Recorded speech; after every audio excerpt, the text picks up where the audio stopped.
Every story lives forever.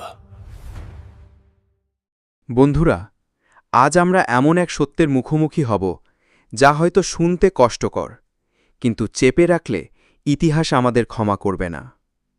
ফিলিস্তিনের নিরীহ শিশু, মায়েরা আর সাধারণ মানুষ আজ রক্তের নদীতে ভেসে যাচ্ছে।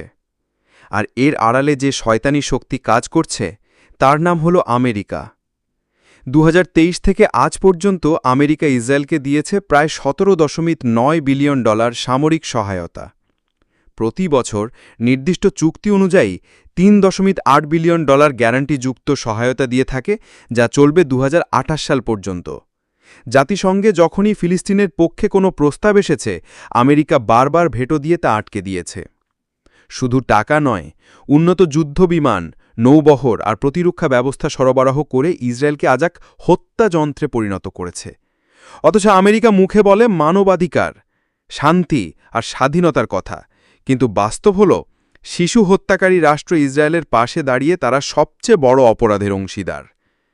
সাম্প্রতিক জরিপেই দেখা গেছে আমেরিকার নিজস্ব জনগণের 60% এই সহায়তার বিপক্ষে। তবুও সরকার চোখ বন্ধ করে, কান বন্ধ করে ইসরায়েলকে সমর্থন দিয়ে যাচ্ছে। মনে রাখুন, আজ যারা শিশু হত্যার পাশে দাঁড়াচ্ছে, ইতিহাস তাদের ক্ষমা করবে না, আর আল্লাহের আযাব থেকে তারা কোনোভাবেই বাঁচতে পারবে না। বন্ধুরা, আমাদের করণীয় হল বজ্রকণ্ঠে প্রতিবাদ করা, সেটা হতে পারে সোশ্যাল মিডিয়াতে, দোয়ায় ফিলিস্তিনের পাশে দাঁড়ানো এবং আর্থিক সহায়তায়, এবং অন্যদের কাছে সত্যি তুলে ধরা।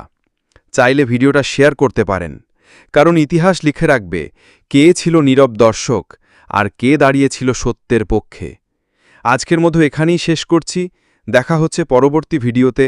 সবাই ভালো থাকুন, সুস্থ থাকুন। ধন্যবাদ।